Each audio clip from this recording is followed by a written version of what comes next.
First up, the rifles and carbines that form the backbone of every SEAL operation, whether that's a direct action raid in the dead of night or a maritime boarding at sea. The HK416 is the gold standard. Its piston-driven system, borrowed from the AK family, keeps carbine and fouling out of the action, which is exactly what you need after a 3-hour saltwater swim. It's the reason it replaced the M4 across much of Tier 1.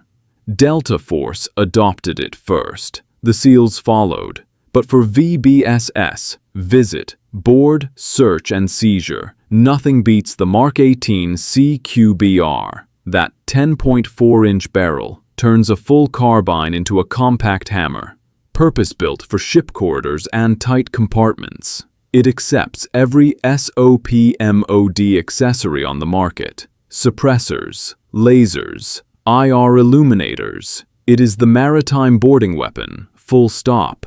For longer shots, sniper overwatch, vehicle interdiction, target elimination beyond 1,000 meters. The Barrett MRAD enters the picture. Multi-caliber capable, folding, chassis. The kind of precision that lets one operator hold down an entire avenue of approach. And rounding out the rifle rack, the LWRC M6, another piston-driven option favored for its reliability and its ambidextrous controls, critical when you're running a gun with frozen, salt-dried hands in the dark.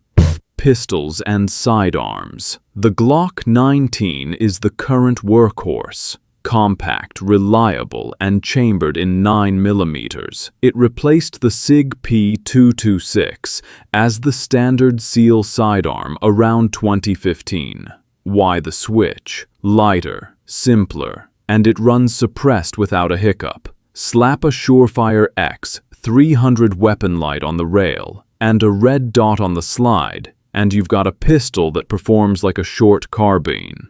But no pistol chapter in the SEAL world is complete without the Sig P226.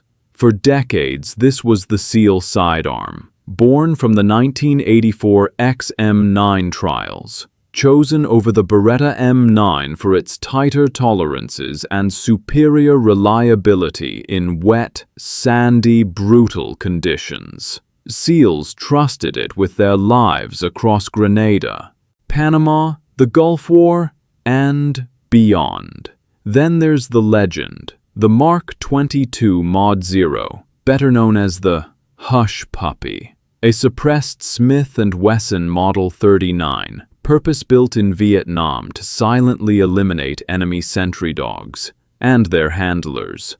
The original ghost gun, the grandfather of every suppressed SEAL pistol that followed. And for operators needing maximum concealability in a deniable package, the Glock 43X has entered the mix. Slim, single stack, and invisible under civilian clothes for those low-profile intelligence-adjacent missions. Submachine guns and personal defense weapons. The MP5N is a SEAL legend. The N stands for Navy, because the SEALs literally commissioned Heckler & Koch to build them a maritime variant. Ambidextrous controls, a threaded barrel for suppressor attachment, and the ability to function after full saltwater submersion. For 2 decades, it was the weapon of choice for ship takedowns and hostage rescue. When you picture a SEAL stacking on a door in the 1980s or 90s, this is what's in their hands. Next up, the HKMP-7A1, the modern successor. Firing the proprietary 4.6 by 30mm round, it punches through NATO body armor at close range. That's not a pistol caliber. That's a purpose-built armor-defeating cartridge in a package small enough to fit under a jacket. Foldable stock. Integral Picatinny rail, and so compact that helicopter crews and support personnel carry it as a primary weapon. Then there's the FNP-90, the weapon that looks like it fell out of a science fiction film. 50-round top-mounted magazine, bullpup configuration, and the same armor-piercing 5.7 by 28mm round used in the FN57 pistol. Unconventional in every way, which makes it perfectly at home in the SEAL inventory. For the most covert operations, close protection details, and undercover work, the Mark 23 Mod 0 offensive handgun system bridges the gap between pistol and PDW, paired with its LAM laser aiming module and a suppressor the size of a small rifle barrel. Sniper and precision rifles. The Mark 11 Mod 0, also known as the SR-25, is the semi-automatic backbone of SEAL sniper operations. Chambered in 7.62 by 51mm NATO, it gives the operator rapid follow-up shots at ranges stretching past 800 meters. It looks like an AR-10 because it essentially is one Eugene Stoner's design, refined for precision work. Used extensively in Iraq and Afghanistan for Overwatch missions, where the threat picture changed by the second. Next up, the Mark 13 Mod 7. This is the rifle that made headlines when it appeared in Lone Survivor, a .300 Winchester Magnum bolt action built for ranges beyond 1,200 meters. When you need to reach a high-value target across a mountain valley in Afghanistan, this is the answer. Heavy, punishing to shoot, and absolutely devastating at the receiving end. Then there's the Barrett M107A1, the .50 caliber anti-materiel rifle. Forget shooting people. This weapon is designed to destroy equipment, engines, radar, arrays, parked aircraft, light armored vehicles. One round will detonate an unexploded ordnance cache from half a mile away. Operators call it the drag racer because once that half-inch projectile leaves the barrel at 2,900 feet per second, nothing on the receiving end wins. And rounding out the precision rack, the Barrett MRAD, already mentioned in the rifle chapter, but worth revisiting here in its full sniper configuration. Multi-caliber capability means one chassis accepts .338 Lapua Magnum, .300 Win Mag, and .308 Winchester. One rifle, three completely different mission profiles, shotguns and breaching tools. The Mossberg 590A1 is the SEAL standard, pump action, 12-gauge, mil-spec from the receiver to the barrel. It laughs at sand, salt, and abuse that would choke a lesser weapon. In breaching configuration, it fires Hatton rounds, a frangible slug of zinc and lead powder that destroys a door hinge or lock in a single shot without sending lethal fragments back into the stack. Surgical entry, no drama. Next up, the Remington 87 OMCS, Modular Combat Shotgun. The genius of the 87 OMCS is in its name, modular. Swap the barrel length, change the stock configuration, adapt the weapon to the mission in minutes. Maritime boarding needs a short barrel for tight corridors. Rural compound assault needs extended range. One platform, total flexibility. Then there's the M26 MASS, Modular Accessory Shotgun System. This one mounts directly beneath the barrel of an HK416 or Mark 18 as an underbarrel attachment. The operator walks to the door with a rifle, transitions to the underbarrel shotgun for the breach, and immediately transitions back to the rifle for the entry, without ever switching weapons, seamlessly lethal from threshold to clearance, and beyond the shotguns. The Mark 141 Mod 0 Breaching Charge.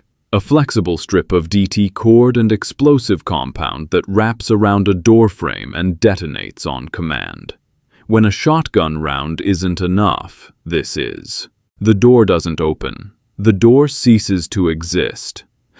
Grenade launchers and explosives. The M203 is where it starts. A single-shot 40mm grenade launcher that clips beneath the barrel of an M4 or HK416, turning a carbine into a two-weapon system.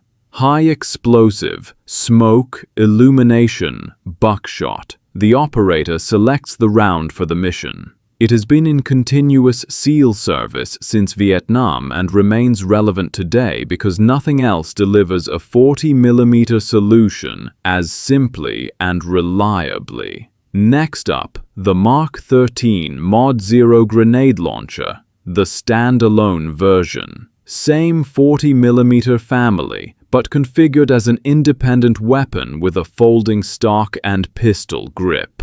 When the mission calls for dedicated grenade suppression without sacrificing a rifle platform, this is the answer. Longer effective range than the underbarrel M203, and significantly more accurate in trained hands. Then there's the Mark 47 Striker, and this is where things get frightening. An automatic 40mm grenade launcher capable of firing 6 rounds per second, paired with a computerized fire control system that calculates range, wind, and target trajectory in real time. It turns a grenade launcher into a precision indirect fire system. Smart explosives. Terrifying. For demolitions, the M18A1 Claymore. 700 steel ball bearings packed behind a curved explosive charge, command detonated, directional. Placed correctly, it eliminates an entire enemy formation in a single blast. SEALs use it for perimeter defense, ambushes, and area denial during exfiltration. And the workhorse explosive of every direct action mission. C4. Moldable, stable, waterproof, and completely inert without a detonator. A SEAL can swim 3 hours with C4 in his kit, and it arrives at the target ready to work. Machine guns and fire support weapons. The Mark 46 Mod 0 is the SEAL squad automatic weapon of choice. A stripped-down, lightweight variant of the M249 SAW. It sheds the vehicle mount hardware and heavy barrel assembly to save nearly 2 pounds without sacrificing the 5.56mm belt-fed lethality that makes it devastating. At 800 rounds per minute, it can suppress an entire tree line, small enough for a SEAL to carry on a maritime insertion, powerful enough to dominate an open engagement. Next up, the Mark 48 Mod 1. The Big Brother. Chambered in 7.62 by 51mm NATO, it delivers rifle-caliber sustained fire in a package light enough for dismounted special operations use. Where the Mark 46 suppresses, the Mark 48 destroys. Mud walls, light cover, technical vehicles. Nothing stops a 7.62 belt-fed weapon firing at maximum rate. It was purpose-built by FN for SOCOM and has seen continuous combat use across every major theater since Afghanistan. Then there's the M60E4, the legendary PIG. Vietnam-era origins, but the E4 variant is a thoroughly modernized weapon with a shortened barrel, Picatinny rails, and improved reliability. Old enough to have a combat reputation stretching back 50 years, relevant enough to still appear in SEAL inventories today, and for vehicle-mounted fire superiority, the M2HB Browning, the Ma-Deuce, a .50 caliber machine gun designed in 1918 by John Browning that remains in frontline service over a century later.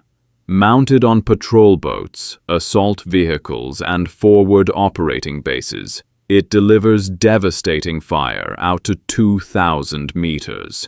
General Patton called it the finest weapon of World War II. Nothing has replaced it since.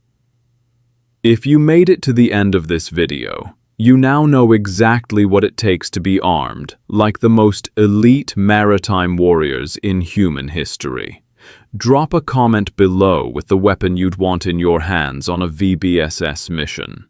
And if you want to go deeper into the engineering behind the saltwater tax, hit subscribe, because we're just getting started.